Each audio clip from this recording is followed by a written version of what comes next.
Hello, everyone, in person and online. Thanks for joining us for our As It Is Written watch party. How many of you have seen the musical before? 1, 2, okay. Sweet. So you guys, first time? Nice, great. So you are in for a treat. So the story of this musical is here at Cornerstone. We love to create special Easter and Christmas presentations every year. Welcome, welcome, come on in. Pick a seat, any seat. We love to share the gospel of Jesus Christ through an original musical or drama production. In 2020, we created this one called As It Is Written, which is the one you'll see tonight. It was, the pitch of it was a musical journey through the Bible. So you will get to witness tonight the whole Bible from start to finish in musical form. We did skip a lot of chapters, otherwise you'd be here till next week. And as you know, 2020 is when the COVID pandemic hit, and so we were getting ready to go in Tech Week, which is theater speak for when you are going to meet on stage every night of the week, do all the lighting, all the sound, and just rehearse every night until you go live. And it was 2 weeks before Easter weekend, 2 weeks before we went live, where they ordered the shelter in place. So we had shifted already. We were like, well, let's just film it anyway. Let's just not have a live audience. And then we were planning to do that, and they're like, you can't even leave your houses. So we didn't leave our house, and we didn't get to do anything with the musical in 2020. And then last year, 2021, the pandemic was still raging, and so we decided to get together and film it. We filmed it during COVID. This was before vaccines, right? I think it was before the vaccine was out, but we all quarantined for 2 weeks. We all got tested before we met, and then we rehearsed over Zoom for 3 months. And then we gathered for 1 week in person. We rehearsed it in person on the stage, and then we filmed it over 1 weekend. And then we released it. And then, we wanted to perform it live this year, but then, Omicron and whatever the new one is. So we were just like, you know what? Whatever. We'll just show it as a video again. It's also available on YouTube, and we have the album available if you like the songs on Spotify. But tonight, we decided to, because it's Easter weekend and people are getting ready to come back, we're going to have a party tonight. So we've got some of the cast and crew here. Some are still on the way, stuck in traffic, traveling from far. Some are out of town, and their life seasons have brought them to new places, which we'll update you afterwards. But we're going to watch the musical tonight. And then afterwards, stick around, those who are online. We're going to have the cast and crew up here, and we're going to have some Q&A. I have some questions ready, and we've got some behind-the-scenes footage with some fun bloopers and mistakes that you didn't get to see while we were filming. So that's how tonight's going to go. It's 7:03, and I'm trying to fill this time so that those who are late won't miss the beginning, but I don't think I'm going to have much more to say. But I will open us with the word of prayer, and then I think we'll just go ahead and play. So, dear Lord Jesus, I thank you so much for the gift of art and creativity that you put in each one of us, because you are the original artist and creator. I thank you for this weekend and what it means, your death, burial, and resurrection, and how that gives us life and hope and peace, not only in this life that we live, but in the life to come. I thank you for that gift to us. And I pray that as we experience this viewing, this production together tonight, and even in the future, hello, future person, whoever is watching this online, may you just speak to our hearts the word of love and grace and hope that you have for us, Lord. And so we give that all to you in Jesus' name, amen. Alrighty, are we ready, tech team and everyone? Yes? Okay, let's go lights and hit the musical. If you're late, come on now.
was the Word, and the Word was God. Jehovah Jireh, the great provider.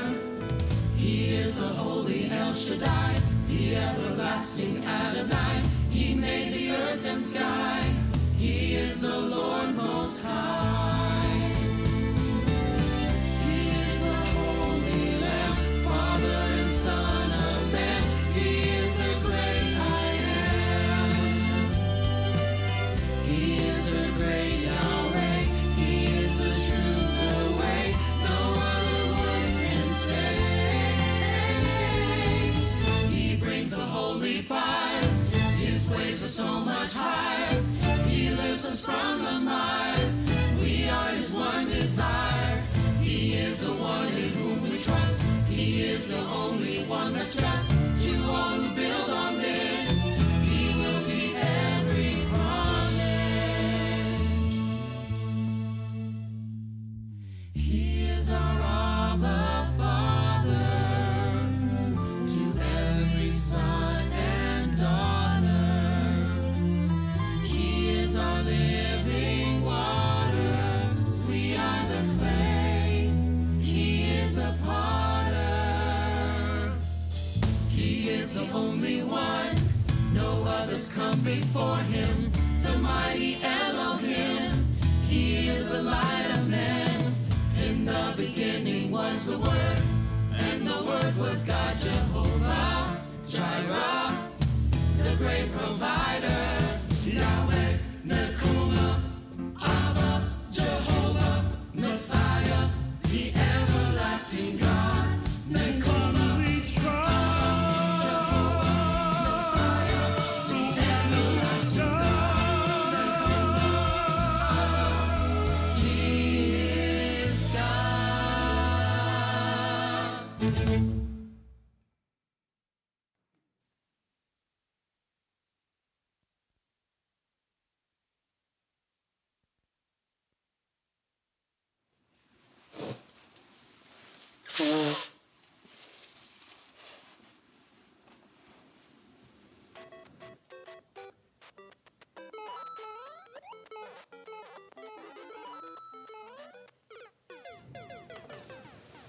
Well, no school for you today, and no work for me either. Not till you're feeling better. But I did bring you a very special gift. A book? Yes, a book. When I was your age, television and iPads were called books. But this is no ordinary book. This is the very one that my dad used to read to me when I was sick. Is there unicorns in it? No unicorns. But it's got a lot of really great stuff. There's a talking serpent, flaming swords, great sacrifice, true love, miracles. Doesn't sound too bad. I'll try and stay awake. Your vote of confidence is very overwhelming. All right, let's begin, huh? Okay. In the beginning, God created the heavens and the earth. Everything was formless and empty. Darkness was over the surface of the deep, and the Spirit of God was hovering over it. And God said, "Let there be light." And there was light.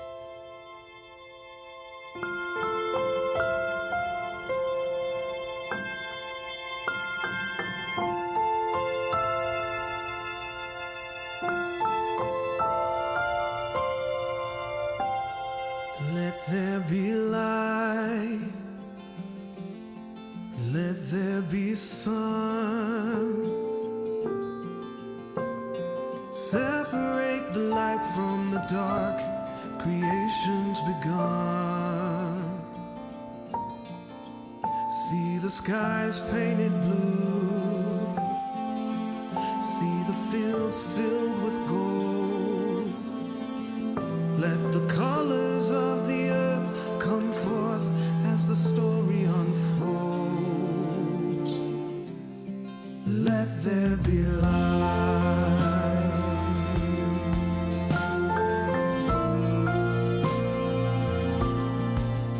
See the mountains rise up as they reach to the sky. The forests give life to the bees and the butterflies.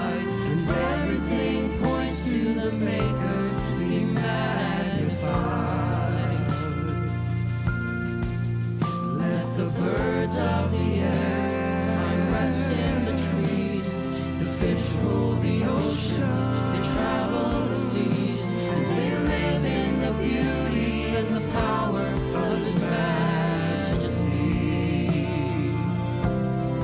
Let there be light.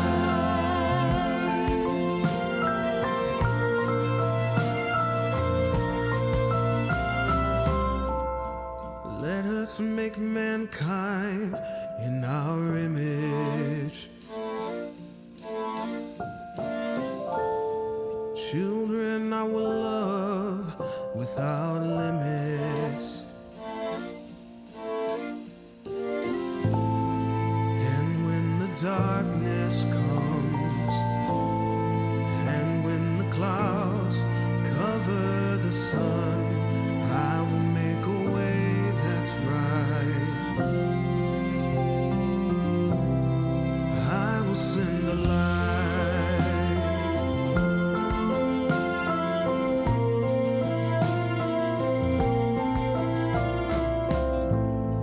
Open your eyes, my son. Out of the dust you've come.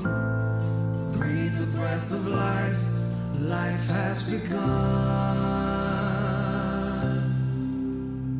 From the moment you opened my eyes, from the moment you breathed in your life, we were meant to be together.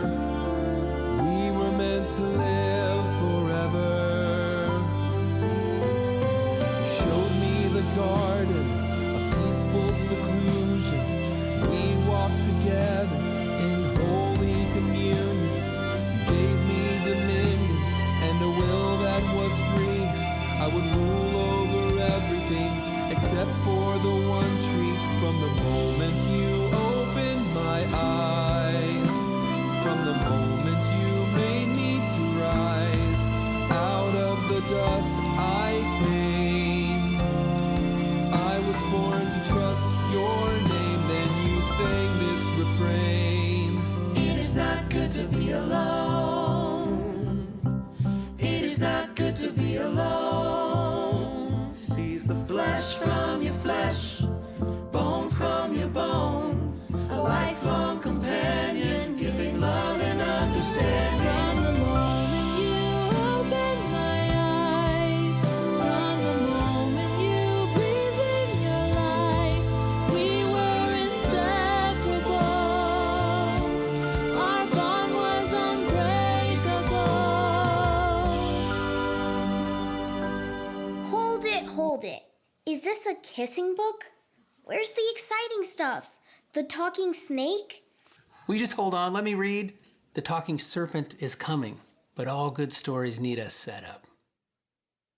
From the moment you opened my eyes, from the moment you breathed in your life, we two became as one. We are your children living in creation.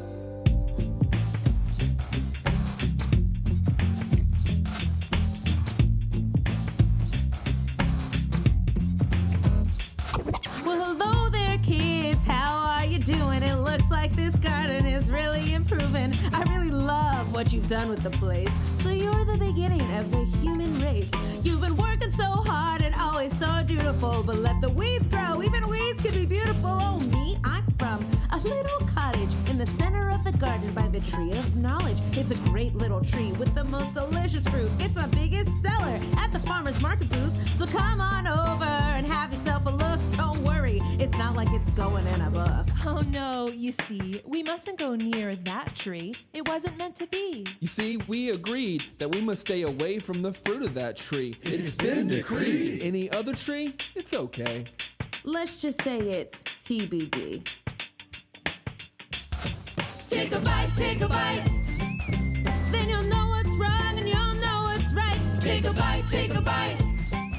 Then you'll finally see the light that's right. Take a look with your eyes, take a smell with your nose, take a dip in the water, test it with your toes, take a listen to me, the one who really knows. Just Take a little bite, baby, here it goes. Take a bite. take a bite, take a bite, take a bite, take a bite, come on, take a From the moment I opened my eyes, that's when I realized I felt shame in me. We were framed, he'll agree. She's to blame, not me. Don't play that game with me.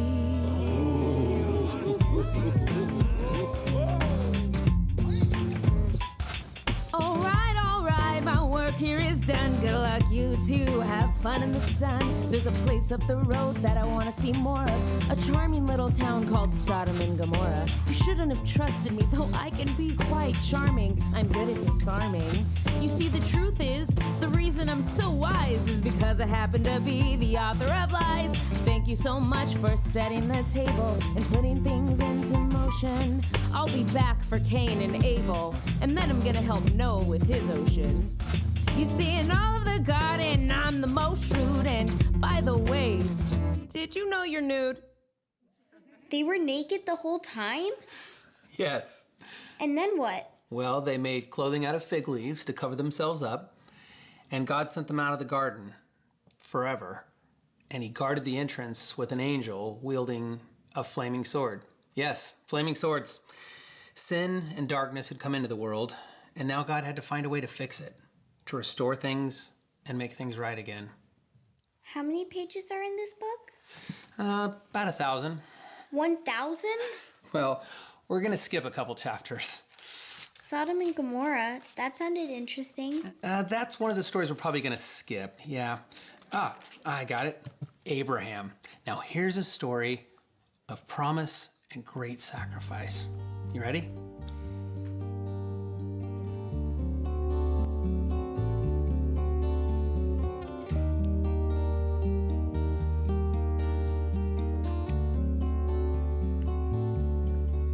My name was Abram, but he changed my name to Abraham when I was 99 years old. This is how the story goes. He hadn't said a word in 24 years. I started to wonder if God even hears me. He's hardly ever spoken. Do his promises remain unbroken? He said that I would be a father of nations. This great God had quite an imagination. I'd never even had a son, so I had to be creative to get things done. I had a child, his name was Ishmael. I had him with my servant, that's just a small detail. Now I had an heir and a son, but apparently he wasn't the one. He wasn't the promised one. My wife Sarai had her name changed to Sarah, and though we tried and tried, we could never bear a child. He's a God worth trusting. He loves to bring something out of nothing. We finally had a son when I was 100 years young. Isaac, it looked like he was the promised one. The world was gonna change forever. The future's rearranged, however. Everything was going according to plan until one day God, he spoke to me again. Go and take your only son. As a sacrifice you'll offer him. Would he be a sacrifice for sin?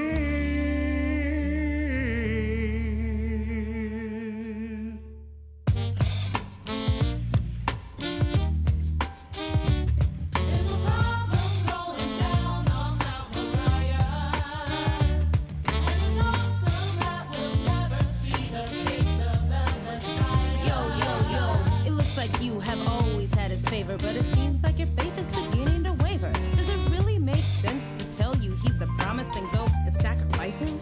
That's just dishonest. Maybe it's a lie and he's trying to test you all this time, and he's trying to mess with you. Finally a place where God and I agree, because lying and dishonesty, that that's my specialty. Abram, Abraham, tomato, tomato. It doesn't really matter if it's potato or potato. You're still the same man you've always been, born under the umbrella of man's great sin. So go ahead and end it and stop this charade. There's never gonna be any big heavenly parade. Take the knife, take the knife. Take the knife, you gotta get to it. Take the knife, take the knife. Like the Nike logo, just do it. Take the knife, take the knife. Take the knife, take the knife, you gotta get to it. Take the knife, take the knife. Like the Nike logo, just do it. So here I am with the choice I need to make, to believe the voice and kill my son, or take him now and run. But I believe in the one, and I will trust in the one. And take my son, not my will, but yours be done. Perhaps I should stop now? No, you can read a little more if you want to. I don't mind. Are you sure? Because you look a little nervous. I wasn't nervous. Well, maybe a little bit concerned, but that's not the same thing. Because I can skip ahead if you want. No, continue. It's just that it doesn't make any sense. Why would God ask Abraham to murder his son? He promised to give him a son, and then he says kill him? That doesn't seem fair. Fair? Who said anything about fair? Where's that written? You know something? What are you doing? Here, this might help. It's about fairness. It's the story of a man named Job.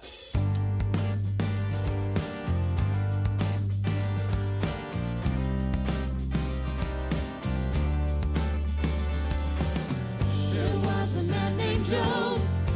He had everything a man could want. Money, wealth, and power. He was a man of great renown. He was the richest man in town. No equal could be found. Job was the greatest man around. Every morning I would pray to sanctify my family every day. If there is any evil in my heart, Lord, take it away.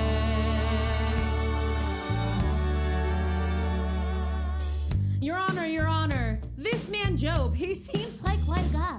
I can tell he's your favorite and that he's the apple of your eye.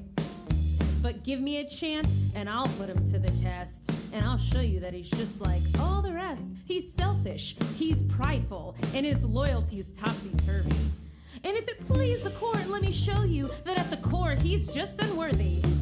It's easy to honor you out of abundance, but tell me what happens if you take away his sustenance. You think this man Job is the greatest in the human race. Take away what he has, and I'll bet he curses you to your face. And then that very day, a message came that all he owned was gone. But that was not the end of what went wrong. What happened next was even worse. It must have been the devil's curse. He took his children away. A storm came from far away. They all died that very day. Naked from my mother I came. One day I'll leave the earth just the same. He's given and he's taken away. Blessings to the one, praises to his name. Objection, objection. You've been bragging about Job the diplomat. That Job does this and Job does that. But why don't we go a little deeper? Let's probe and see where he's really at. Okay, I'll admit, he might be harder to crack than I thought at first. But take away a man's health, and that might be the worst. Fine, I'll spare his life, and I won't hurt his wife. Besides, I'll need her and his friends to share their advice a little later to cause some strife. And as his body fell, he was overcome with boils and pain.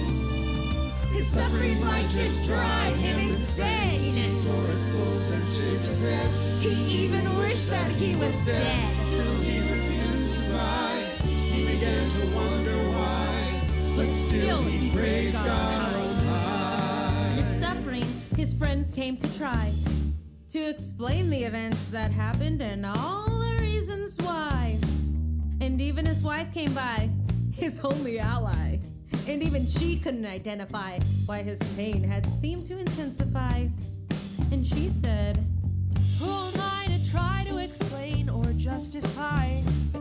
And I don't mean to imply that you're not a good guy. And I wouldn't want to make things worse in life. But maybe, just maybe you should curse God and die.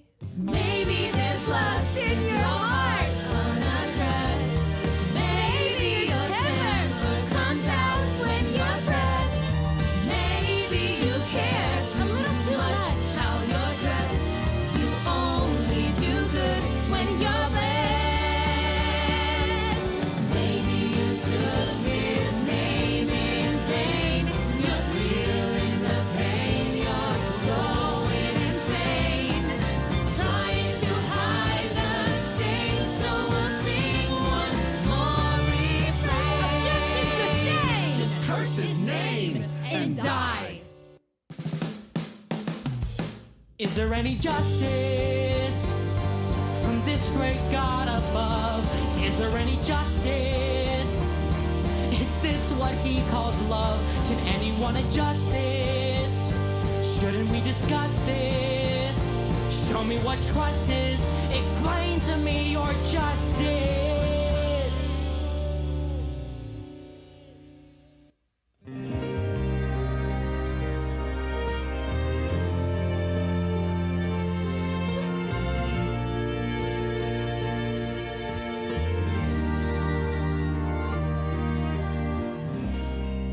Where were you when I laid the earth's foundation?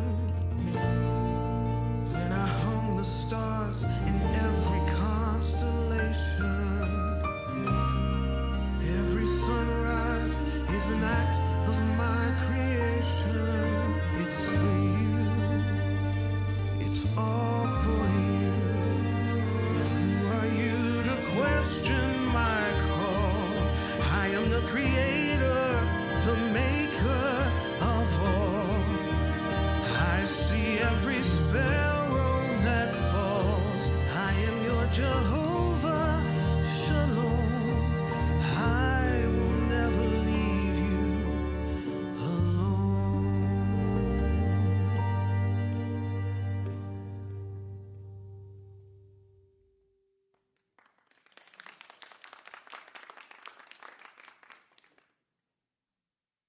This is a very depressing story, Dad. Yeah, but don't you feel better about being sick already? You need to go back. Wait, you want to read it again? I thought you said it was depressing. No, not this part. I don't want to read this part ever again. You didn't finish the story about Abraham. What happened? Did he kill Isaac? Well, I hate to give it away, but he didn't kill Isaac. Don't tell me, just read it. Okay, all right. Here we go.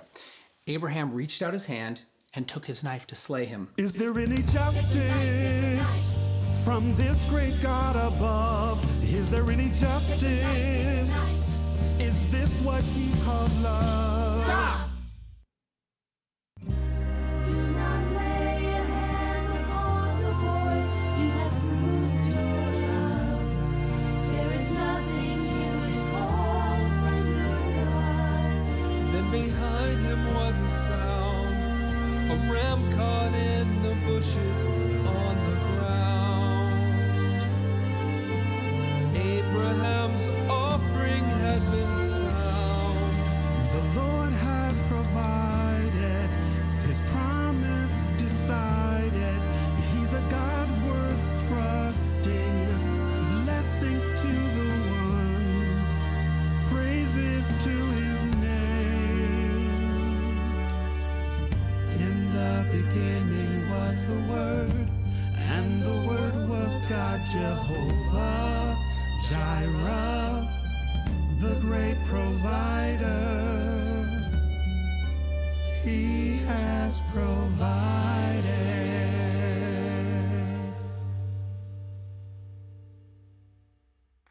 Oh, good. A happy ending for someone, finally. I think we should probably stop here for today. Wait, no, I want to finish it, please. Are you sure? I don't think we're going to get through it all. We'd have to skip a few parts.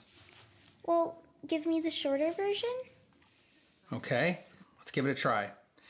Then Moses raises his hand over the sea, and the Lord opened up a path through the water with a strong east wind. Here I am at the edge of the Red Sea, 600 chariots from Pharaoh behind me. Has he brought us here to die? Will we ever be free? Behold the Lord of hosts and his mighty hand. He will deliver us into the promised land. We'll have a brand new start. Let the waters part. Wait, I already know this part. I've seen The Prince of Egypt. Tell me the parts that I don't know. Okay, well, we can probably skip Leviticus. I always get bogged down on that part. There's David and Goliath. There's Daniel in the Lion's Den. Hello? Hello? Song of Solomon, that's for when you're 18. Minor Prophets, they're short. But you know what? Actually, let's skip to the end. Actually, right before the end. God's plan to restore mankind was to send his perfect only son to earth to make things right. Does he fight the talking serpent with the flaming sword? Not exactly. The true light that gives light to everyone was coming into the world. He was in the world, and though the world was made through him, the world did not recognize him. Yet to all who received him, to those who believed in his name, he gave the right to become children of God. In the beginning was the Word, and the Word was love, a song we heard. And the Word was God. All things were made through him. Nothing was made without him. He walked without sin. Jesus Christ the Son, the great Messiah has come.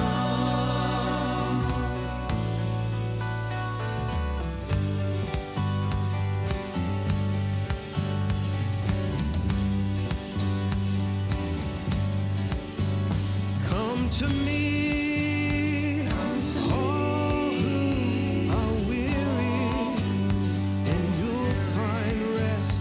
Come to me, all who are weak, and you will be blessed.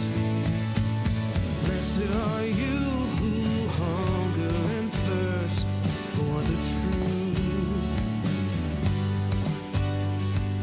Blessed are you who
have come to follow you from far away. I have always honored God and kept His ways. I have followed all His laws that I've been taught. Now I believe that you're the one I've sought. What must I do to see heaven? What must I bring? I'll do anything. I would offer the finest ring fit for you, my king. There is no song I would not sing. If you really want to find the life in what you're living for, sell everything you have and give it to the poor and follow me. Everything? Follow me.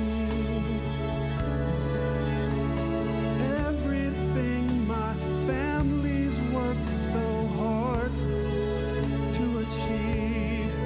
Follow everything I've built to leave my children, my legacy. Everything I've sacrificed to earn my place in divinity. Everything I've labored for and trusted my identity. I have come to set the captives free. Take up your cross and follow me. If you lose your life, you will find it. Come and see.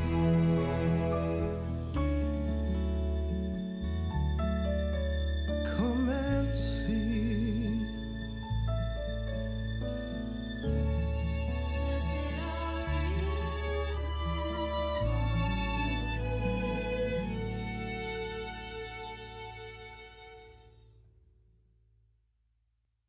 He just walked away? Some people were not willing to follow Jesus. But God sent him to make things right. Yes, and for every person who didn't follow Jesus, there were many more who did. Like Zacchaeus, a greedy tax collector that everybody hated. One day, when Jesus was teaching a crowd, Zacchaeus climbed up a tree to catch a glimpse of Jesus. Jesus noticed him and called out to him.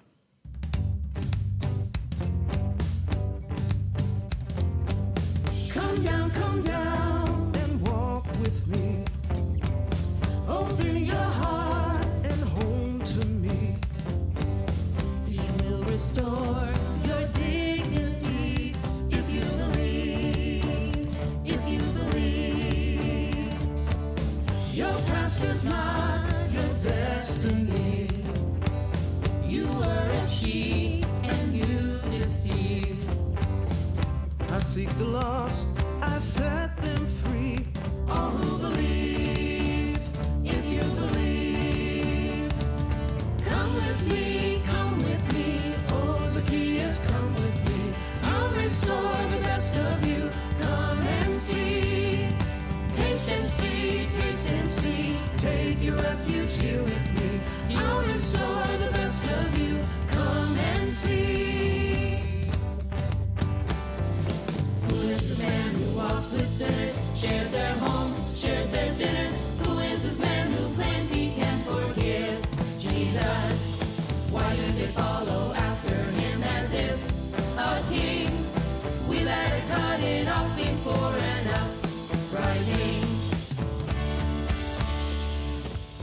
Oh Lord, how can it be? Grace for a tax collector like me. I'll never forget your mercy and your love for me. It's clear that you love me. Come with me,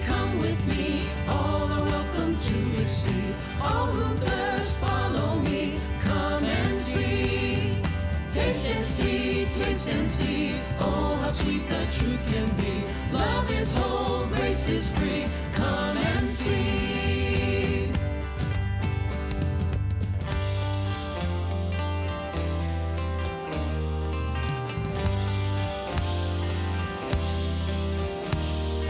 Who is this man who comes to the lane? Who is this man who treats them the same? Treat him like a king, a ridiculous claim. This is not some kind of game. I have come to heal the sick and set the captives free. Not the healthy, not the pious, not those who believe they are righteous. Glory to God in the highest. All who are weary. Glory to God in the highest. Let there be light.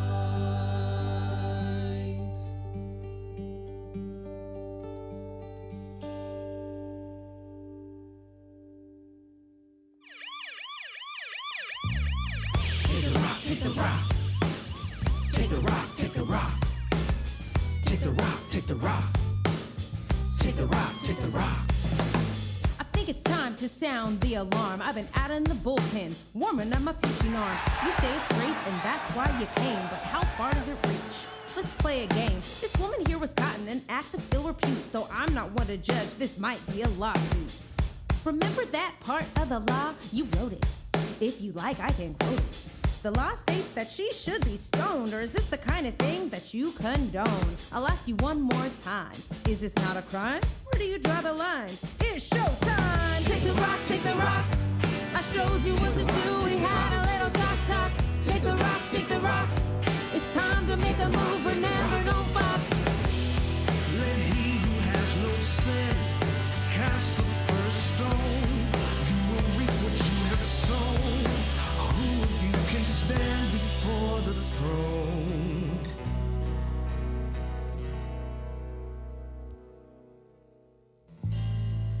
You are still the precious daughter that your father adores. You are not defined by what you've done before. I will not condemn you, I'll restore. Go and sin no more.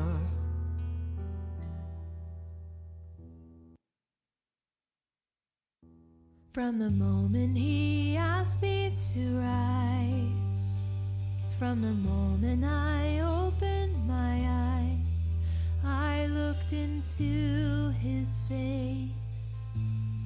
I only saw mercy and grace.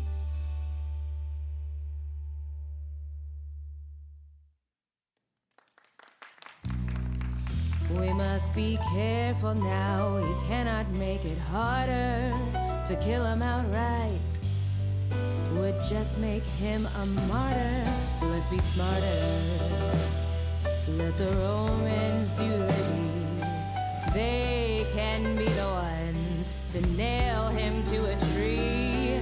Here we are back to the garden again, where the forward happened way back when. Ain't nothing gonna cure this sin. This is the beginning of the end.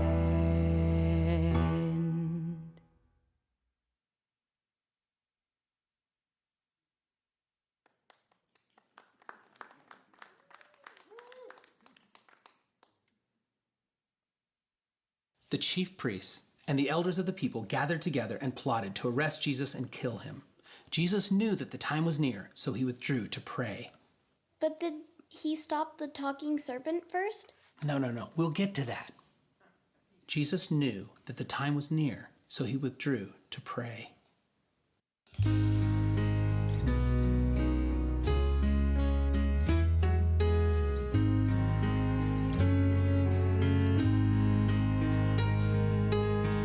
Here is the light of the world, bowing unto his Father's will. He'll take our sin and our shame, carry its weight much farther still. For us he'll taste of death, he'll lose his power and his respect to seal the deal. Determined to save our souls, lose every ounce of his control. His hands are off the wheel. Behold the Savior, Savior of the world, who breaks to set us free. Here is the Savior, Savior of the world. Father, if it please, take this cup from me. You know no darker pain than what is to come. The road is long. He'll do it all for us. He'll carry the load to right the wrong. Behold the Savior, Savior of the world, the Lion and the Lamb has come. Here is the Savior, Savior of the world, Spirit, Father, Son. Behold the Savior, Savior of the world, lay it all on the line. Here is the Savior, Savior of the world. Not my will, but thine. Not my will, but thine. Here is the light of the world, bowing unto his Father's will, his Father's will, his Father's will, his Father's will.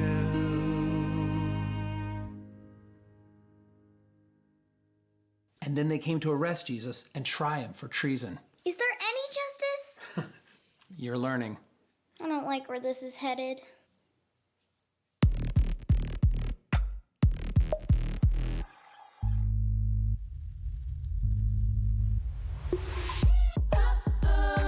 Weight is finally bearing down.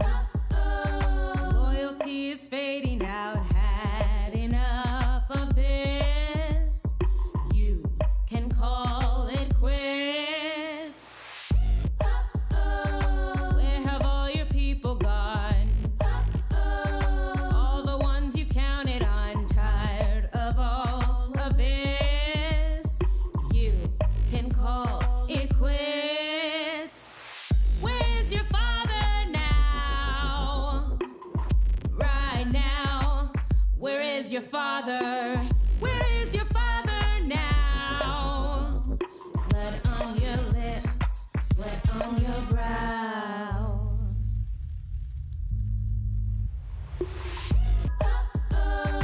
Where did all your power go?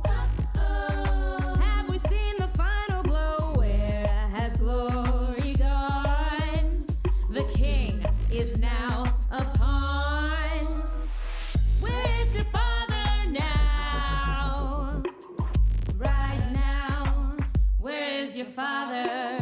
Where is your father now? Blood on your lips, sweat on your brow. Where is your father now? Right now. Where is your father? Where is your father now? Why is his love beating you down? Justice? Is there any justice? If you are the Son, show us your power. If you are the Son, show us your power. If you are the Son, this is the hour. Show us your power. Where is your father now? Right now. Where is your father? Where is your father now? You bear the sin, you bear the crown. Are you tired of this? Just call it quits. Tired of this? Come to your wits. Tired of this? just call it quits.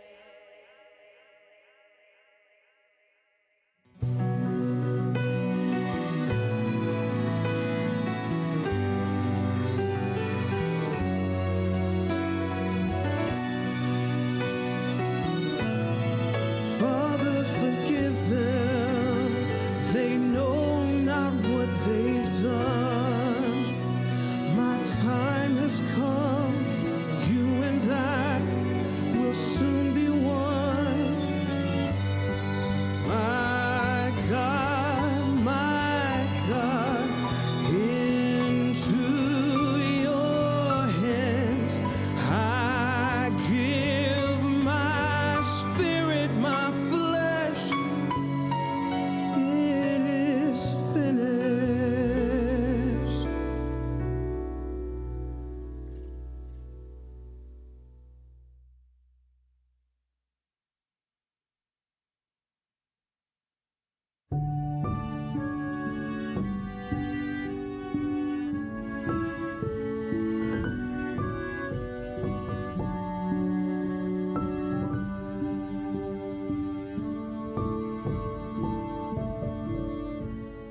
Why did you promise hope? Where does it leave me now? Were you the King of Kings? Or just a broken vow? What do I have if your life was not the truth? What do I have if your promises fall through? Is everything good buried next to you? My heart, my hope, my proof. What do I have without you? What did you mean by home? All of your father's rooms. How can you prepare a place locked inside a tomb? You said I would be with you, living in paradise. You'd be on the throne.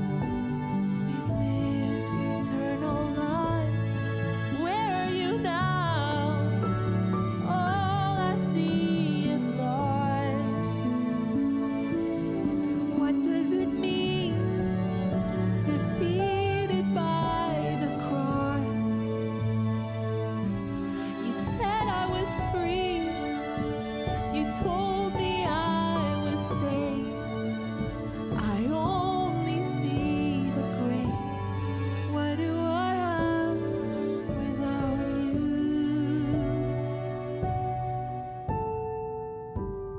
What do I have without you?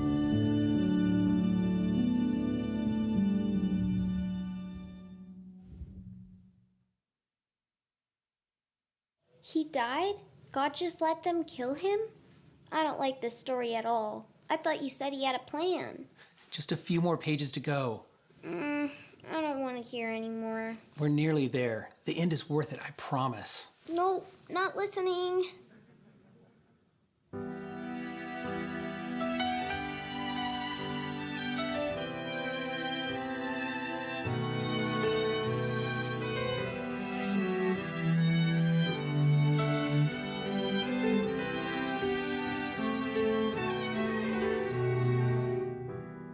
And when the darkness comes, when the clouds roll in and cover the sun, why seek the living among the dead? The Savior has risen, just as he said. What has been written is true. I have come to make all things new. When I open my I'll eyes, never leave you from the alone. moment that I finally realized, no more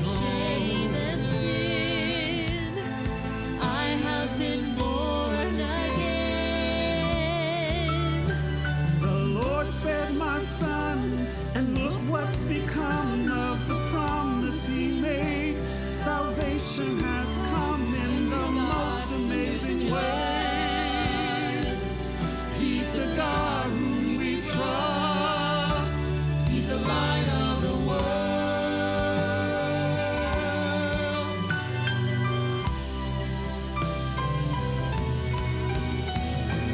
Since the beginning, when man missed the mark, a battle has raged between light and the dark. The gates of heaven were closed until the day Jesus arose. The light has come, Jesus the Son, Jesus the way, the truth and the light. Let there be light. I believe from the moment that I finally realized no more shame and sin. Come to me. I have been born again. The light of the world. I opened my eyes. From the moment that I saw him rise. He's the God who's just. He's the God we trust. Let there be light.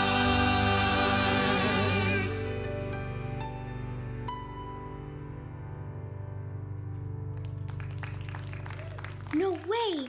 He just came back from the dead? Was he like a zombie? No. He was fully healed, fully alive. This is God's son, remember? What happened to the talking serpent? Defeated. Everything that went wrong with that first bite of fruit was made right when Jesus came back from the dead. He stayed on earth for 40 more days and then ascended into heaven, where he's preparing a place for us when we die. Is that where Mommy is? Yes, sweetie, it is. Okay. This is a pretty good story after all. It's probably a pretty good place for us to stop for the night, too. You need some rest. I love you. Love you too.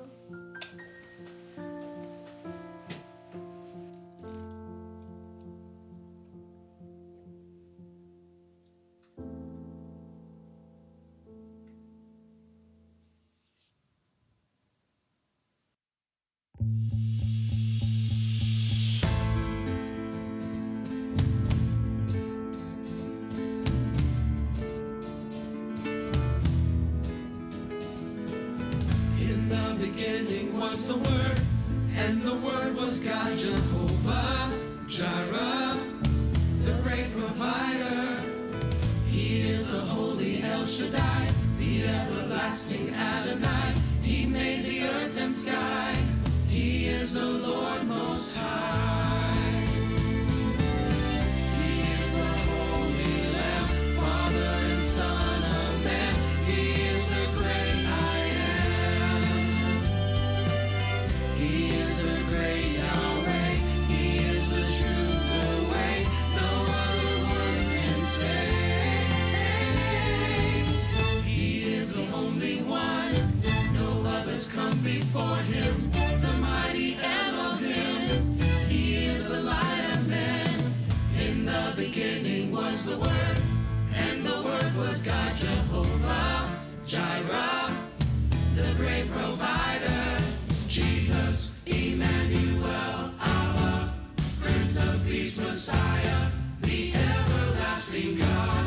Emmanuel, Abba, Prince of Peace, Messiah, the everlasting God. He is God.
That took me way too long to get the Instagram live. Hi, Instagram. We're live.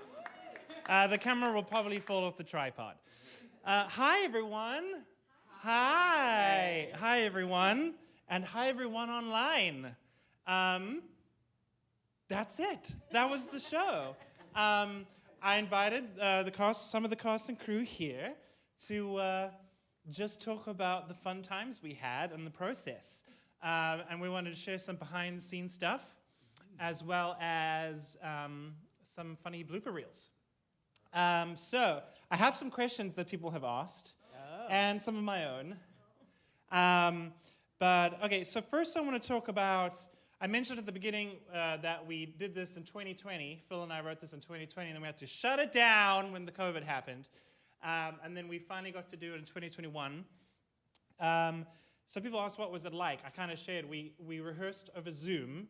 The good thing was that Phil had already written most of the songs from the year before, so they just had to listen to everything, and then we practiced via Zoom. Chris Sotelo, our director, would meet with us on Zoom, and then we had a photo of the stage, both bird's eye view and a real one, and then he'd say, okay, you're going to move from this platform to this. Nothing was built yet either. And it was like a hand drawing. It was a hand drawing. It was like, can you make it bigger on the screen, please? I'm on my phone. Thanks. And then we would record every Zoom rehearsal, and then you guys would watch it. We'd put it on a Google Drive, and then we met for 1 week in the middle of March to put it all together every night that week to see if and then we were like, just go practice at home, move your furniture around, and then we recorded it on Saturday and Sunday.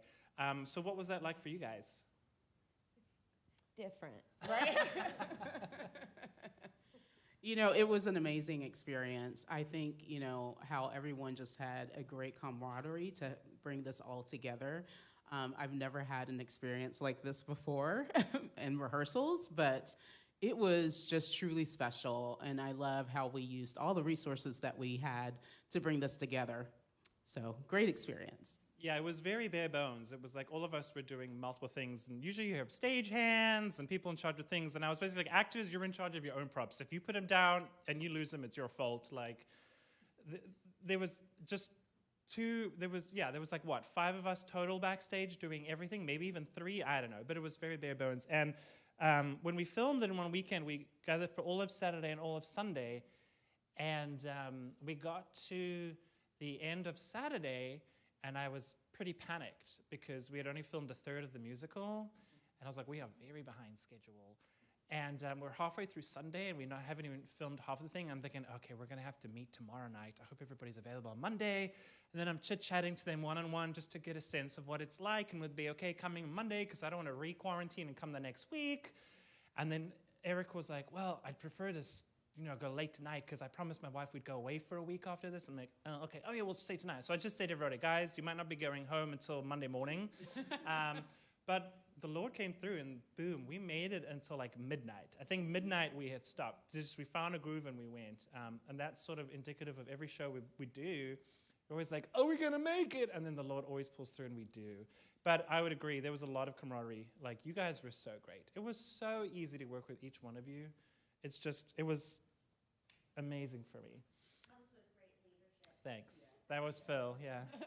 Phil and Vinny and Chris really did a great job putting it together, because practicing over Zoom isn't just like having a meeting at work if you work from home. It's not like you're sitting there singing it into the camera. So we had to set up, a stage in our home. I had a little sewing room, and I set one chair over here for this riser, and then I had another bench in the back for the other riser, and then I had set up my little Satan's zone over here, and, my mom's coming in and out of the room. Kimmy, can I use your sewing machine? Kimmy, can I do that? Kimmy, can I? I'm like, Mom, I'm rehearsing right now. This is a professional setting, and so it was different to me. And then, I'm still her little girl, so she's coming by like, oh my gosh, Bob, Kimmy's singing in the room. Oh my gosh, that is so, and she's like waving through the window. I'm like, stop, Mom, stop it, Mom. And I'm trying to be Satan, like, Mommy, leave me alone. So It was fun, but they did a great job, paying attention, giving us everything we needed along the way, even though no one knew what we needed. They kind of figured it out, so it was a really fun experience. Yeah, we were like, okay, so here's a song you're learning. We're going to listen to it. Now you have 15 minutes. Go off on your own Zoom, learn it, and then come back. And then He wasn't kidding when he said Phil wrote most of the songs by then, because we were definitely learning them as we were practicing a week before we got here. So it was like, here's a new song. Yeah. You're going to perform it on Wednesday. Go. Oh, yeah, that's standard Here's for 15 theater minutes. life. We'll get to that. I just wanted to also add that every time we have done a production here, especially the musicals that I've been involved in, I've learned something with each production. I feel like the Lord is like, this is what you're learning in this season. For the first one in 2018, I learned that I was very bothered by, I was wrestling with how much it cost to do a musical, both financially and what it cost me and everybody else. But I felt distinctly the Lord gave me a word, that passage in the scripture where Jesus' feet is anointed with oil. And he talked about how you won't always have this moment and, to be an extravagant offering. So I learned in that season that art and musicals are an extravagant offering unto the Lord, and it's worth it. So now I stand by art in the name of the Lord. Like, I don't care how much it costs, we're doing it. The year after that, I learned that my big lesson for that was, like, it doesn't matter how many people see it, or, there could be 10 people that watch it. But the impact that it might make in one person's life and what they end up doing for the kingdom is far greater than maybe 1,000 people watching it and they didn't really care. So I learned there as well that it doesn't really matter how many people watch it, it's more about what the Lord can do with it. And then I would say with this one, what I learned was, like, adapt or die. Because we had a musical ready to go, and then we didn't have a musical. Then we filmed it, and we're like, are we actually going to film it? And then, so you just have to, and also to hold things loosely. Like, I loved this show, and we all loved it, but we had to let it go. And I didn't know what would become of it, but I think you could argue that the blessings or sort of the amount of people that have reached have been more because it was filmed instead of was shown live. So that was my lesson on that one. So Phil, my right-hand man, Mr. Music Man. Yay! This is more your musical than anyone else's. Do you remember what you said to me when I first pitched the idea to you? I do. I said, Phil, next year's Easter musical, I want to do a musical, and the whole thing is sung. There's not a word of dialogue. And you said, good luck with that. And then you walked away. And I was like, we're going to do this. Anyway, and look what we did. He wrote a whole thing where there was barely any dialogue. But Phil has so many ideas. If you've ever worked with Phil, he's like throwing ideas. Even like on opening night, he's like, hey, what if they did this? And you're like, no. But his ideas are good. Sometimes, though, I just listen to the ideas and I don't do them because I'm like, I just can't right now. But there were two parts, especially, or three, a few parts in this that he fought for. And he wouldn't let me just throw under the carpet like I often do. One of them was the Moses scene. He was like, I have this great idea for Moses. I just want to do a 30-second song. And I'm like, this was in 2020, and we didn't even have like the finale written. Abraham didn't have part 2. And I'm like, I'm not teaching them the Moses song until Abraham has his song finished. And like, they need a finale first. I don't care if we don't get Moses, blah, blah, blah. And he's like, I'm going to teach the Moses. And so when we did the film one, he's like, so here's the Moses song. And he did it, and it was one of the like funniest parts. And then he also fought for the David and Goliath and the Daniel in the lion's den. And then I remember he said to me, he's like, okay, but don't just say you like it and they don't actually do it. You got to do it this time. It's going to be funny. And so we were like dawdling. We weren't dawdling. We were like running behind filming. We were waiting for stuff.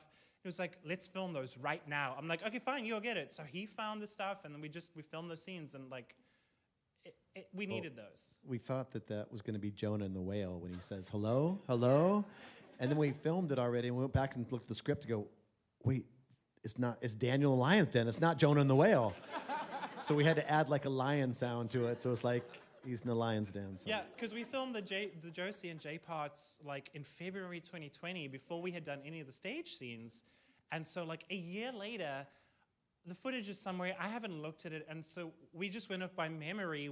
What did, I probably should have read the script. Like what did Josie and Jay actually say? But we also filmed 2 versions. Because again, we hadn't written all the songs. I'm like, well, let's film 2 versions of the scene in case we don't get that song in time. So it was hard to keep track, honestly. And then I remember, we thought it was Jonah and the whale. So we filmed Jonah and the whale. And then I was like, Audrey sends it. She's like, so we have a problem with the footage.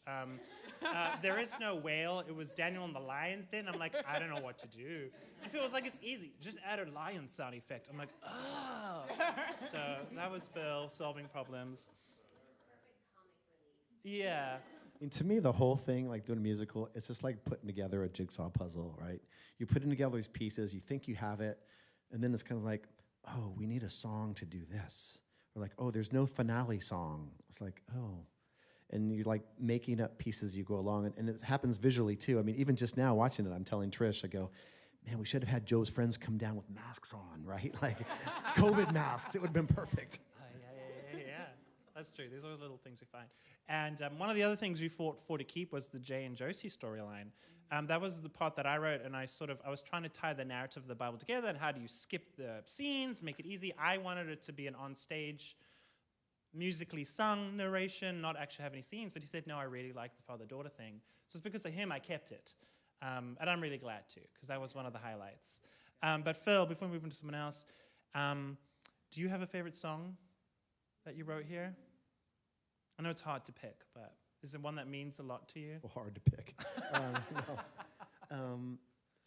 Well, Abraham was the first song I wrote in completion, but Let There Be Light was the first song that came to my mind before we even started talking about it. I kept, your original idea, I think, was to have the tree in the garden as kind of the tree that moves through time. And so that same tree was meant to not just be where the apple was, but it was going to be the tree later on that Zacchaeus was in. It was going to end up eventually being the tree that the wood was made, the cross was made from, right? Which I thought, wow, that's just so clever. That'd be so awesome to do. And so I was going down, I was thinking of the restaurant. What's the restaurant where they had like animals inside? And Rainforest Cafe. The Rainforest Cafe. I was thinking, we want to make it like the Rainforest Cafe in here, right? I thought that'd be so cool. And I just kind of thought of the Let There Be Light song out of it, because I thought, oh, it'd be so neat to do something like that where creation is happening, where like flowers actually came up out of there. I mean, I'm thinking like CGI special effects. Oh, if stuff, we had right? like $1 million, we could totally make like leaves come to life on a tree, but we couldn't. But I wanted to like I wanted to try to make the sanctuary a garden.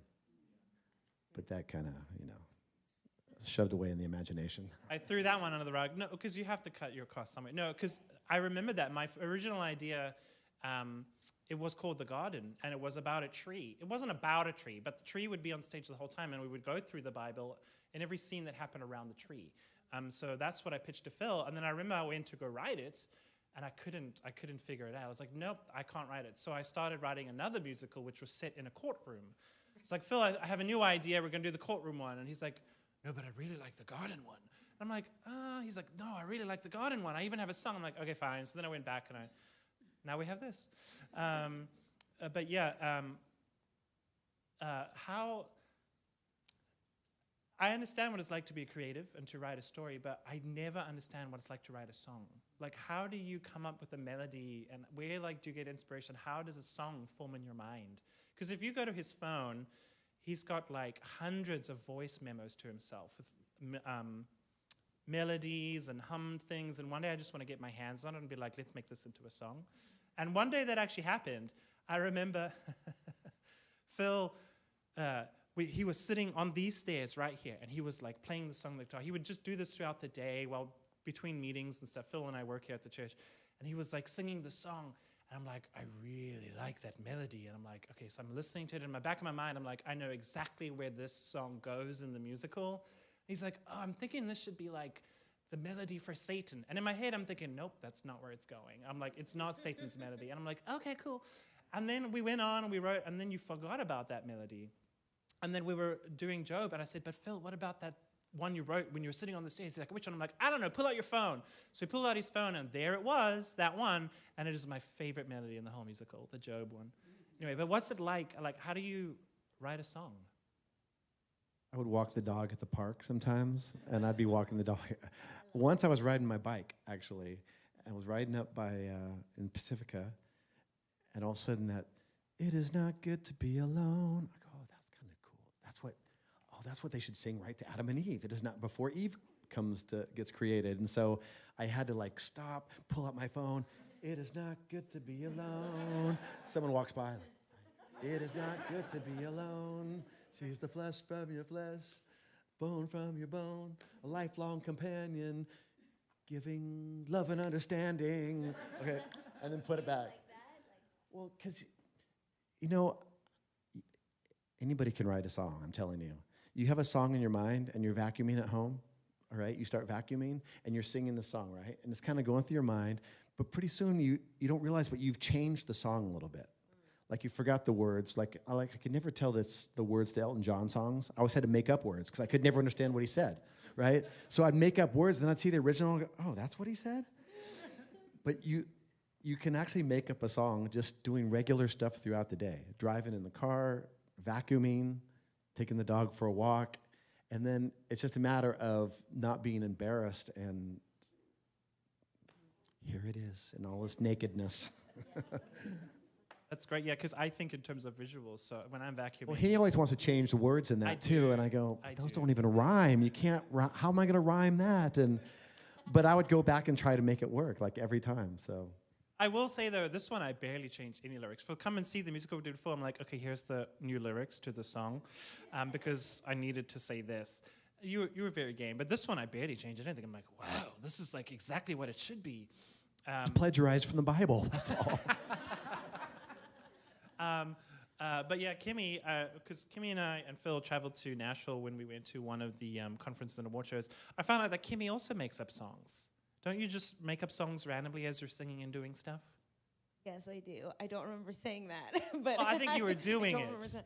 Oh, I do. So when songs come on, I have this. I call them unmarketable talents. That I make up lyrics as they just play on the radio, just butchering songs completely, but they work. It works. And I never do it on command. It'll only be when a song is just playing, and I'll sing a whole verse that's completely different lyrics about what we're doing in the moment, and I impress myself sometimes. I'm like, because it rhymes. It'll rhyme. Like, I'm like, it'll whoa. rhyme. It's like what somebody who's in a rap battle, like is flowing, might do, except I'm just singing about nonsense sitting on the couch, and you know, and that's my unmarketable talent. Well, it might be marketable because one of my dreams is to do a musical improv, or at least a musical section. So stay we don't know tuned. if I freeze if I do it on command. I might just stand there. We'll staring at practice. everybody. We'll practice. We'll practice. Okay. Okay, I just want to talk briefly about the magic of the creative process, which is what we talked about. A lot of it happens, you're just having dialogues and things happen and you're just unexpectedly, what? That happened? I didn't expect that to happen. One of them was, when we were watching it now, I forgot about, but it was Kimmy's jazz piece at the end where she's like, Satan coming out of the tree and she's on a full force. Like, that was one of the last things that was written. There was a section in the script saying, like in big red, that, you know, it was always red when we had finished, Satan needs a number here where he decides to get the Pharisees on board. Like, you know, like plot hole, Phil, I need a song. And Phil had written a couple of verses about Satan, like he's the goat and whatever, greatest of all time. And I was like, we need this. So he wrote that melody, and then we recorded all the music in advance because it was just easier that way, because during COVID, you couldn't have people singing live on stage. Otherwise, we would have done it live. And so Kimmy's in the recording booth upstairs, and I'm like, Kimmy, can you sing it like low? And so she sings it low, and I'm like, wow, that is cool. And like, it just was this moment that I thought was just a necessary plot point in the thing, and suddenly it became one of my favorite moments in the whole show. And I'm just like, she should be on a jazz piano. This should be like 4 minutes long. It's just like it was one of the last things that we did, and the way you sang it and the way it came together, it was just one of those magic moments for me. It was really good, and I remember I showed up to record, and they were like, we finally have your song. I was like, cool, I finally practiced all the other songs. I'll learn a new one right now. But it was when it was... So you hadn't even practiced it? No, Phil had just brought it, and I was like, wow, that's really good. And then you guys just kind of directed it, and it just evolved within that 20 minutes of doing it into something I think we really all liked. I think I ended up sitting on the floor singing it, too. Might have, because I was yes. practicing it sitting on the floor. I just practicing with the lyrics in front of me, and I think Vinny or Phil was like, don't move, we'll move the mic down there because it sounds good in the position you're in at this moment, so I don't want you to stand up and ruin it. Because you stood up and it wasn't sounding the same. Yeah, he was, sit back down, so they put the mic all the way down to the floor, and I guess I'm only able to sing low jazz when I'm sitting on the floor.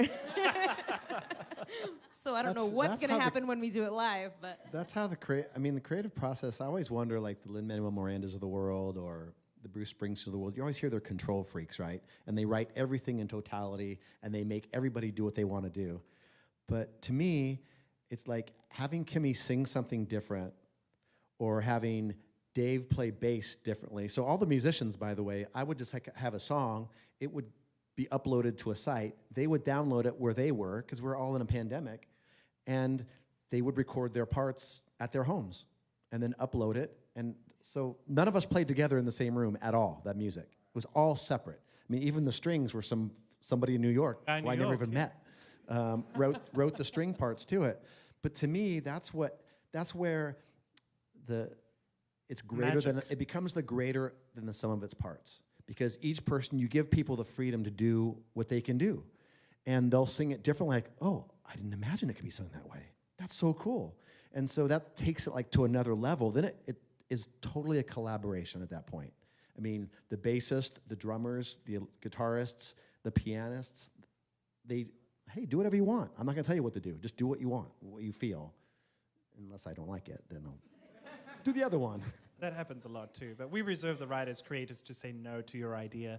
But no, because I'd love to say we wrote everything in advance, we knew what we were doing, but there were parts you don't know, and that's part of any creative thing. You have to leave room for that magic to happen. One of the other stories I wanted to share, because when we were watching, I was reminded of all these things. The song, the Gethsemane one, where Jesus is down and he's praying and all the disciples singing, that one was written by Shannon, who's not here tonight. She's traveling. Because Shannon wrote some of the songs and Phil wrote some of them. They wrote it together. That Gethsemane song was also one of the last ones to be written. I knew what kind of song I wanted, and usually the way it works is I send Phil a playlist of songs that I've listened to throughout the year, and I'm like, these are the songs I want, these are the songs.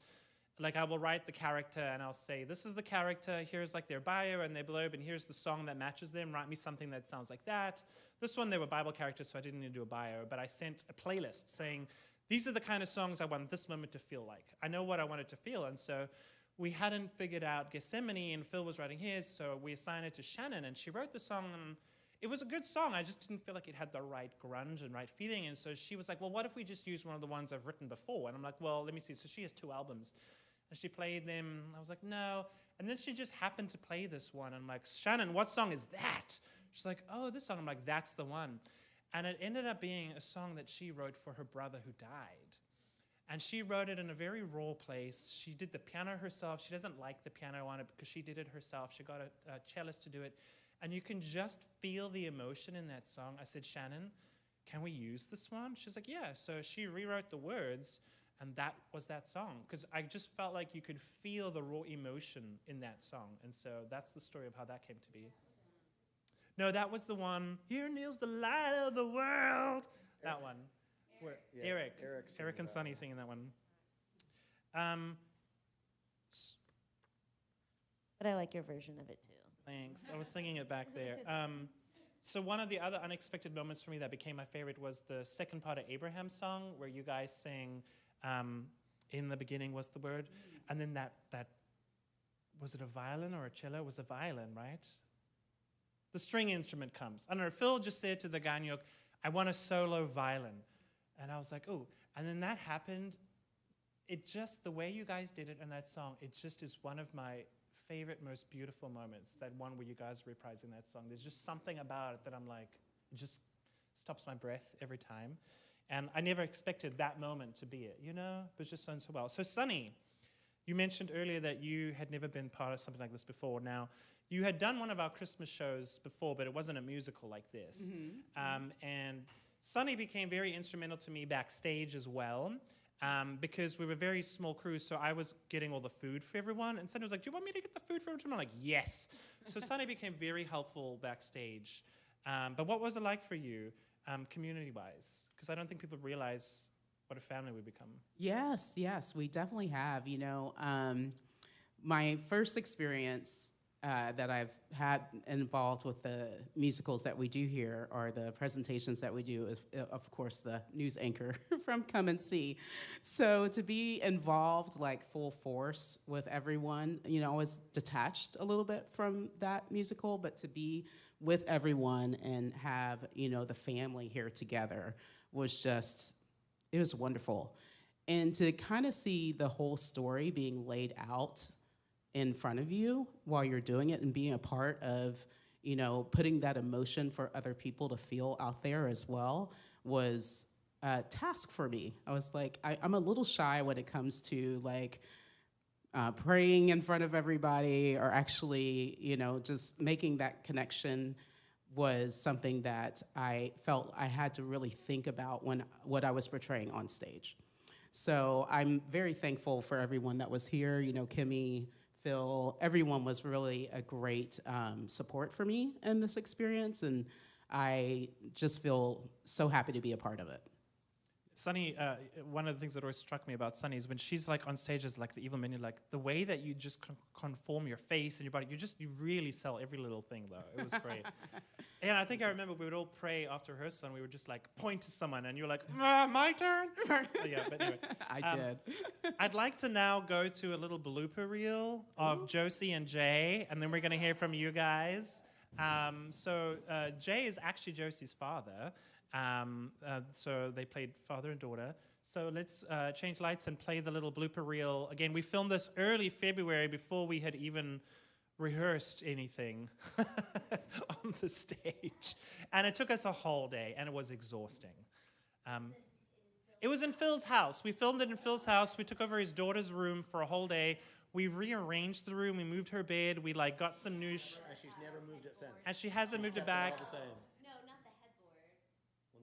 Well, the headboard was a fake headboard that Trisha made, and we may or may not have peeled some paint off the wall that's probably still missing. We did, sorry. But yeah, him and his daughter let us take over their house for a whole day, and we apologized profusely, but we let her keep some of the props.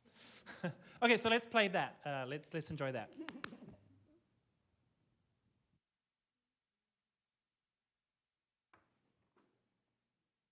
Settle. And action.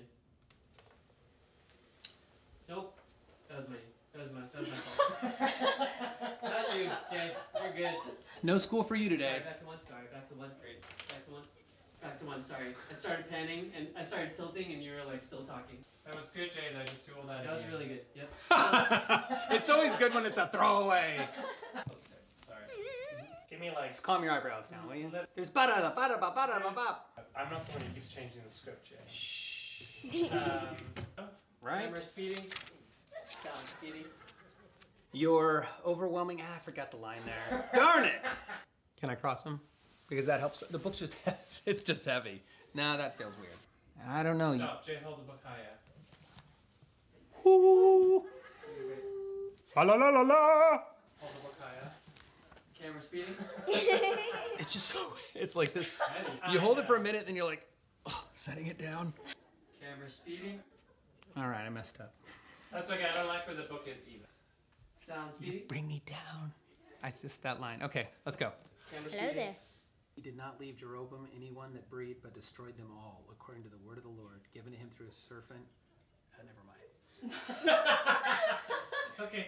He was in the world, and through the world. And through the world. Why do I keep saying through? It says though. There's no R. Though. Though. Though. Still speeding. Though. Just read the scripture. Oh! Yeah. Just that ending. Just that one. Things can only get better. And through the world. Actually, give me a pen. I'm going to write the word THRU, because that's the only way I'm going to read that correctly. THRU is through. But it's not through. It's the. Oh. Great. Read the next one. Okay, sound speeding. You don't know your next line, do you? I don't. He just walked away? Sorry.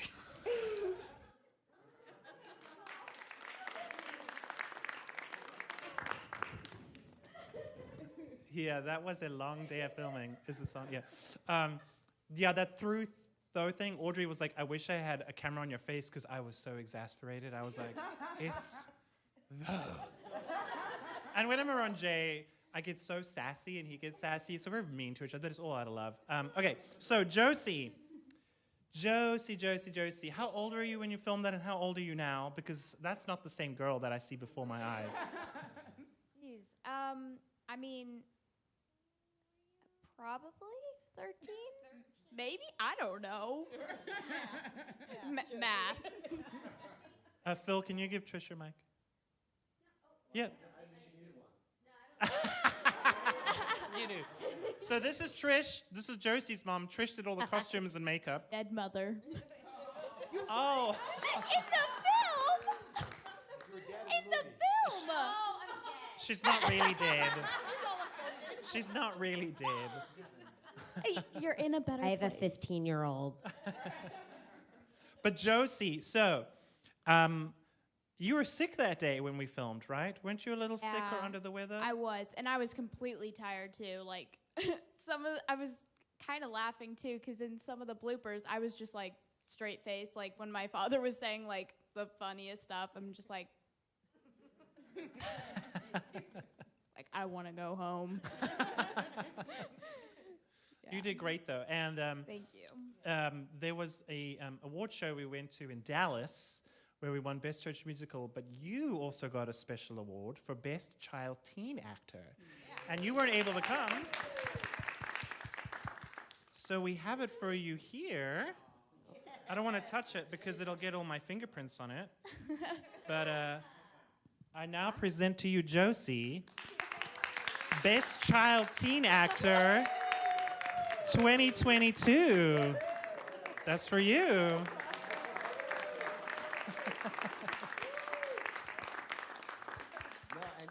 You should say what the guy told us. Oh, yes, I had that as a note. Thank you. So one of the judges, he's the guy who organized the conference, and we were chatting to him in Nashville, because it was the Nashville one too, and he was like, you know, I watched that, and I just got to tell you, that Josie, she was so believable. Like, he was your favorite thing about the whole show. Like, you sold it to him, so he specifically mentioned you when he watched it. I wouldn't have even guessed that he would watch it. Yeah, that's true. Okay, so that's you. Trish. I remember when I called Trish, I'm like, Trish, I need to do a musical, and they're going to be on stage, they're going to be multiple characters, but I need an ensemble to have something, you know, they just need something plain that kind of looks like they're coming out of the pages, and then we got to throw something cool on top of them. What should they wear? And you were like, brown, they should wear brown. And I was like, gross. Brown? Oh, poop brown. I know, I didn't see it, but then we put it together. I was like, oh, okay, I see what you're doing. Look great. But Trish, the mind of Trish, you single-handedly did all the costumes and the hair and the makeup. With your help. Well, yeah, but you gave me the direction, and then I just went crazy on Amazon, and I bought way too many things on Amazon because I didn't know anybody's sizes. So I just ordered everything, and then it got delivered. I'm like, Trish, make it work. And then Trish, God bless you, she would bring me something, and she's got Kimmy in the outfit that Kimmy wore in her ensemble outfit. Every time she would come up to me, I'm like, it needs something else. Then I'm like, no, not that. Like, no, not that. They're like, this is nice. I'm like, I don't like it. They're like, it's nice. Trust us. They're like, fine. I'm like, oh, I see it now. It's nice. So sometimes the director can be mean and doesn't see your vision. But what's it like for you doing this with all of your... So what I am so passionate about, I love working with you. I love working on all these productions because it is definitely being thrown into a fire and trying so hard to get on the same page of your vision. And sometimes, no, all the time, it doesn't actually come together until I see like maybe a first run through on stage. And a lot of times I'm back, you know, getting somebody else ready so that I don't see the whole contents of it. And then it makes sense. So then when I'm out there and I see interaction, I'm like, oh, okay, you know, we need to have Abraham with a fur thing as a sacrifice for the lamb later on, and things like, you know, symbolism. I love wardrobe and symbolism to subconsciously talk through what's happening. But, you know, working with you, Vincent, like, you just let me be creative and you kind of guide it, and I definitely ask you a lot of questions through the way. It all came together and is just, you know, some of these productions that we've done are my most proudest projects for sure. And one of the things about Trish, and I think Kimmy, you can attest to this, is because Trish also does the makeup, and I've been on the stage sometimes, not anymore, and Trish has also cut my hair personally as a friend, because she's super stylish. But one of the things you bring, Trish, especially in the backstage, is it's your presence that calms people. Like, it's when you're a makeup and a costume person, even someone backstage, it's never just about how good you are, which you are, and how stylish. You know, it's always you want somebody who brings sort of a sense of security and peace, and I think that's what you bring to the people backstage. I know that Kimmy can talk about that. Yeah, I definitely, you know, gosh, even thinking about what Trish did for me during that weekend gets me a little teary. I don't know if you know, it was a hard time that year. The world was going through some stuff, and so was I, and I was having a really hard time getting myself to the stage, just to start. Saturday, day one. Ooh, it's all coming back. It wasn't that long ago. This is our next question, though, Kimmy, your journey. So please okay. continue. So in essence of Trish starting it off, it was just a really hard thing for me to get to scene one, day one, on the stage, first shot, and I was back there doing something like this, what I'm doing now, and you know, she's a wonderful human. Her heart is bigger than anybody I've ever met. And so she noticed and was chatting with me. She prayed with me. She calmed me down. She just kind of met me where I was at in the moment, when I needed somebody. And she's who got me like onto the stage that morning when I just was in this zone. She'd done my hair and makeup, and I was already crying it off, and I was all Sataned out, and my horns are in, and I was like, but Trish, oh my gosh. And she just kind of opened herself up to me and just allowed me to have a moment, fixed my makeup, got some God in me, and threw me on stage. And it was just thank you, Trish, for being there for me like that when when I really needed it. Yeah. He literally did and just literally, that. I think I was like, no, and Phil, and another thing, I have something to tell you. Yeah. Well, no, it's funny because we were waiting, and I'm like, Yeah. where's Kimmy? So I walk backstage, and then I see her, and I see Trish, and I'm like, I'm like, yeah. I'm like, okay. But And see, so I yeah, just walk in, and I'm like, you're let perfect them about have a that. You moment. could just walk. And yeah. then I walk out, I'm like, let's just take 5, everybody.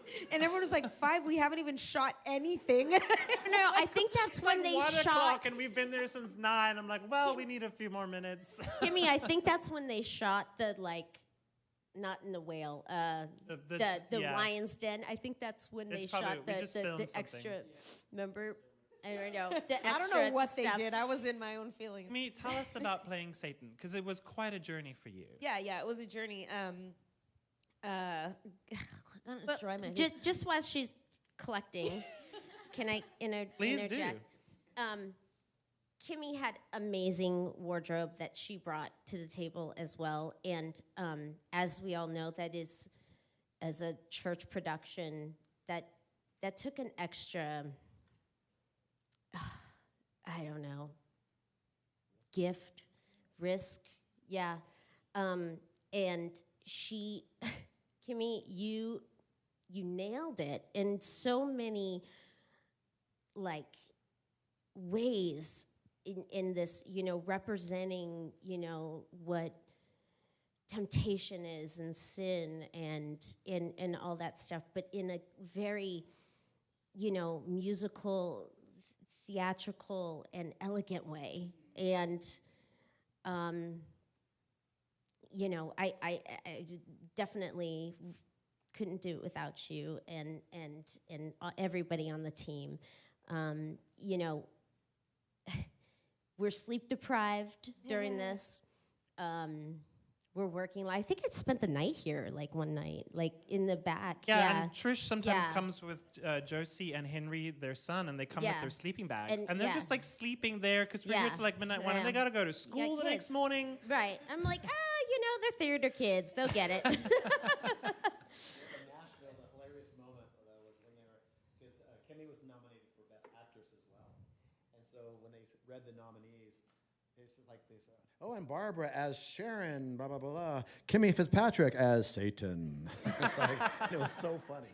But yeah, and so it's if I were to write a book about this this experience, one of the chapters would be called "We Need to Talk About the Boots," because a lot of this had to do with not just the boots, but what the boots represented. Because Kimmy rocks those 8-inch, 10-inch, 12-inch, 10-inch heels. 10-inch.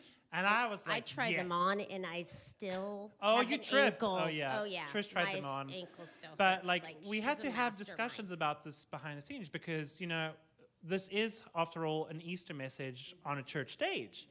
And there's always, I like to push the boundaries, and I knew that there would be some people uncomfortable with that. But as a creative and as an artist and someone who sort of helms the ship, I always have to look at this and say, okay, there's certain things that I feel comfortable with, and there's certain things that I think cross the line.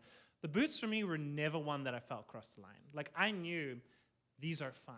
But I knew that they would be an issue for some, which is why I said we're doing it, we're committed to it. And I was like, Bob, you need to run interference with this. I need you to like be a bulldozer and just charge down, make people aware that we're doing this.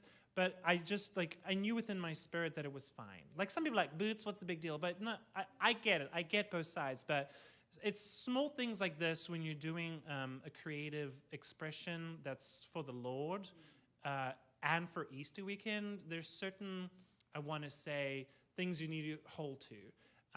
But I just felt like I wanted to push the envelope, and I felt like this fitted you and fitted the character and fitted what we were going through. And so I knew from the beginning, we good. But I know that you didn't always feel that way.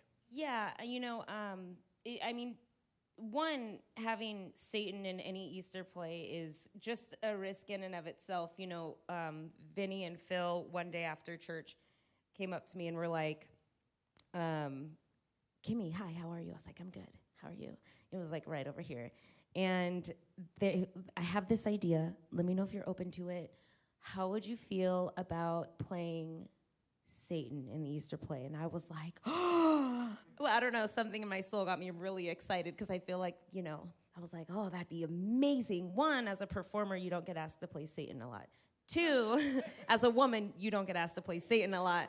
As a Christian, it's a little conflicting and confusing, but also, you know, just something that was, I really respected them for their ability to think outside the box and tell a story, and I really trusted what they wanted to do with it, and I knew what I wanted to bring to the character, but again, like Vinny was saying, you know, walking the line of, you know, boundaries and within the Christian community and wanting to honoring God, but also wanting to represent what this role really is and what it means without glossing over all of these things that we tend to ignore and taking Satan out of the story because it's a real thing, and just kind of leaving it out, you know, in certain circumstances is kind of an injustice, if you will, to what the story of Christ is all about. So, you know, really wanting to bring the full character to life was challenging for me because you really want to go there, but it's an evil thing, it's a sinful thing, and the things you're representing are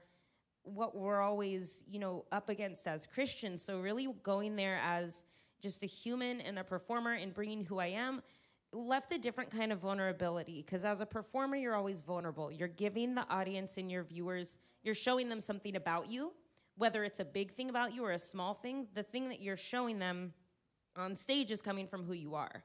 And so I knew that if I was going to take this seriously, it was going to come from who I was. And people would maybe, you know, more perceptive people, maybe not, you know, maybe would just see it as a character, but some people might pick up that, oh, maybe this is part of who she is. You know, she knows how to walk in those heels. Why?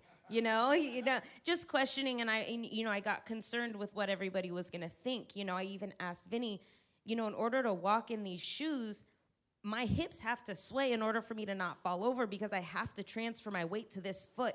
And to do that, my hip has to go to the side. But I don't want to be sauntering around stage, wiggling my hips in 10-inch heels, but that's my safety mechanism. It's not me strutting my stuff. What do I do about that?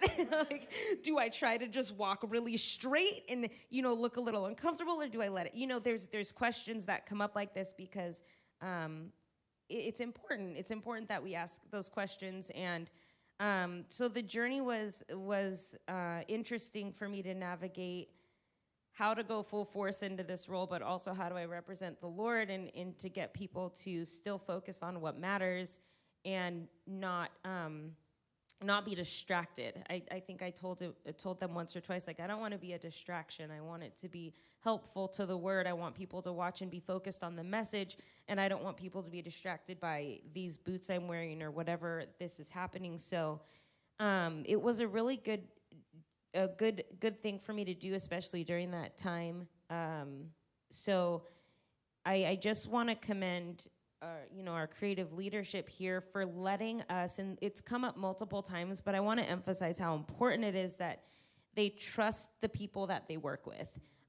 They're insanely talented. I know that you guys have seen, you see Phil weekly, you see what Vincent does all the time, but the testament to their creativity is they could tell us exactly what to do and it would be phenomenal, but they choose to give us the creative freedom to be ourselves, to put a little bit of ourselves into it from every aspect, from hair and makeup to what we're doing in the background of the songs and the solos that we have and the moments we get in, and how to act in the room and how to bring our personalities to it. And that's kind of what lets the magic happen for us and for everybody. And what we get to share with you guys is because of their willingness to trust their musicians and everybody out there to do what they do best, and trusting them with that. So I thank you for letting us, let's do that. It makes it a little more fun to be up here with you.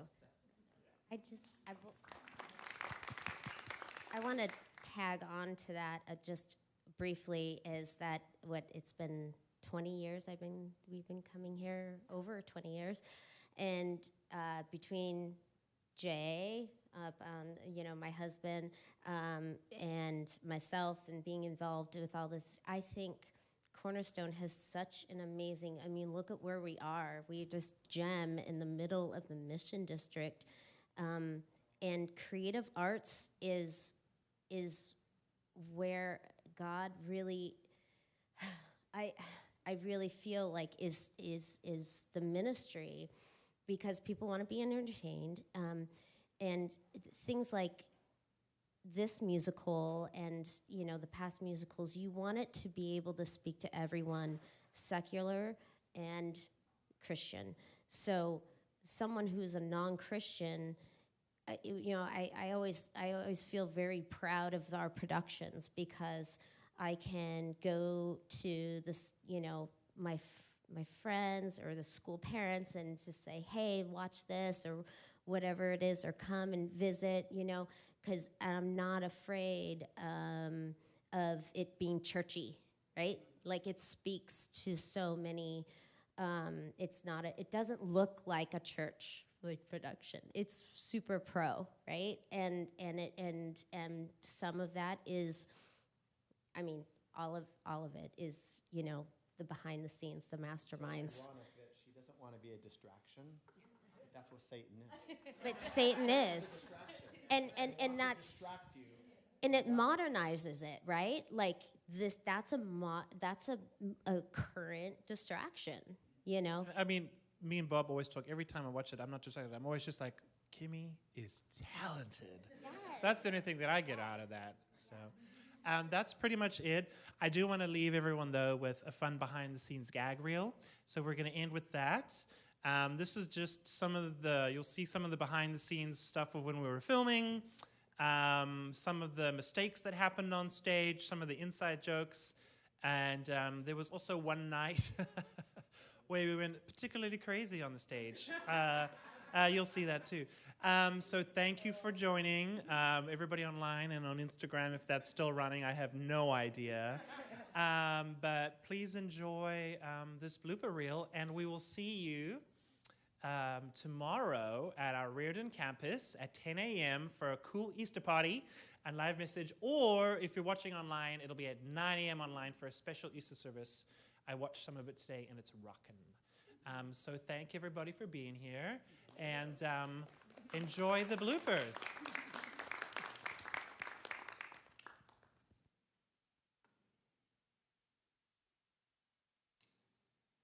This we can take care of. I'll leave all these out. Leave that. Moses and Zacchaeus. Hi, my name is Chris Sotelo, and I'm the director of this musical. And Shenanigans next to me. My name is Chris Sotelo, and I'm the director of this musical.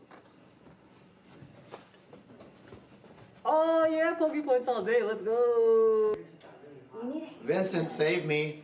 I sent her to you. He told me to come. Okay, now take her away. Hey, Trish, he looks good. Thank you. Now are you mad at me?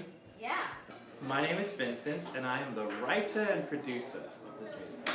Okay. One could say it is my child that I birthed out of my non-womb. Wow, that's beautiful. And then I also got to play Maui in Moana, which is super cool. Wow. In your life, we two became as one. We are your children. It's really improvement. I really love what you've done with the thing. So you're at the beginning of the human race. You've been working so hard and it's so beautiful. But let the weeds grow, even weeds can be beautiful. I don't know. I'm going to play with that. Or with this show. My name was Abram, but he changed my name to Abraham. Oh, hey, let's go. Let's go.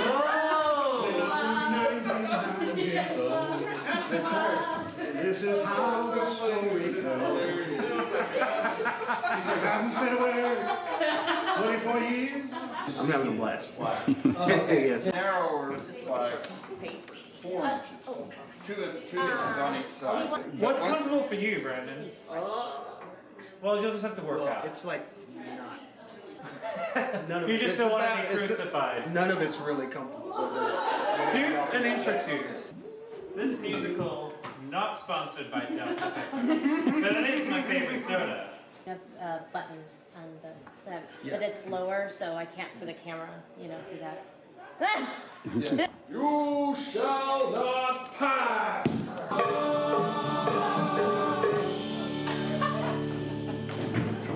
Since it's so short, let's do it again. Yeah. That was great. Center stage, face up. Face out. This Yep. Yes, that's perfect. You nailed it. Woo! Your faith is beginning. Having lots of fun. It's great to be in community with people again. I think the funnest part for me is in between scenes, when we are either trying to figure something out or just having fun. Slide to the left.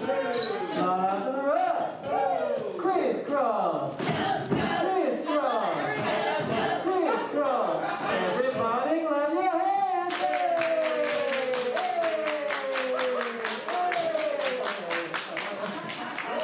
Hey, that's the closest thing I've been to a Filipino party in a while. Messiah, the everlasting God. We're done with the cross. We just need the platform now. It is finished. He is risen! Hey!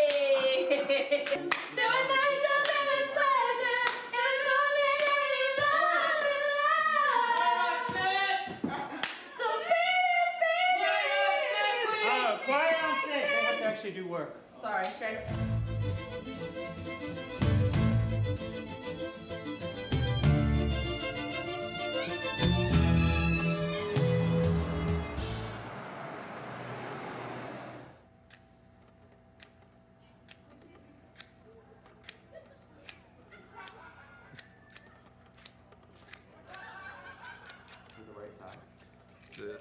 Yeah, it's the right side.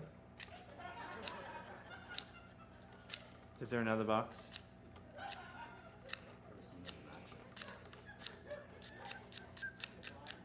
And it came off. Not having any luck here. Is there another box? It's not easy. Might be the wrong side. Hello? It is suffering. The third one I said, and it nailed it.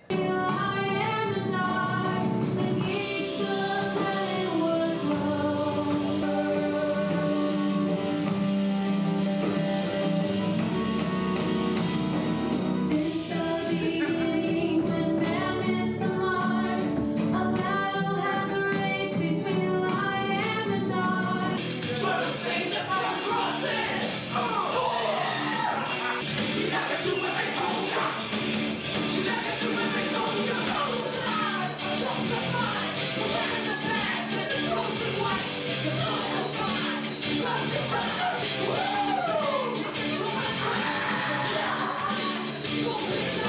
Yahweh, Nekuma, Abba, Jehovah, Prince of Peace, Messiah, the everlasting.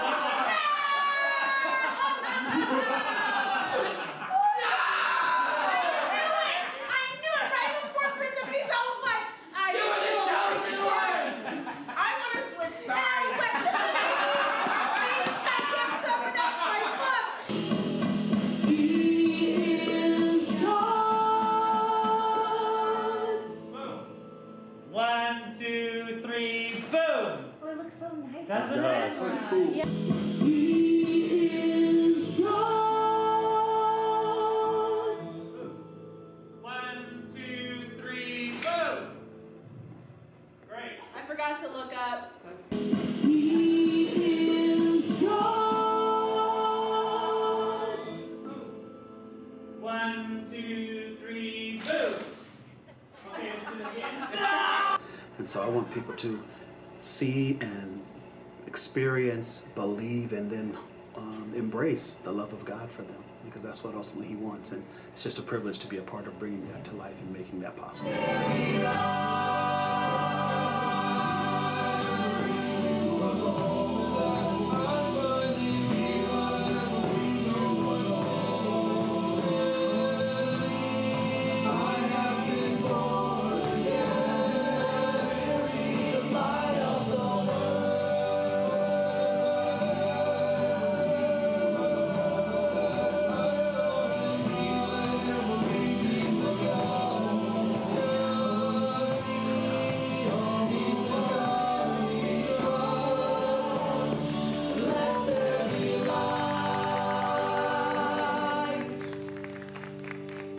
Great, we're done. Have dinner.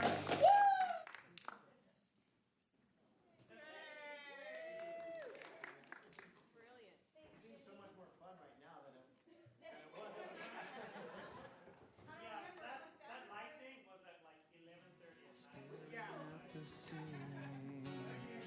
here tonight. Come on, lay down these arms, all our best defenses. We're taking a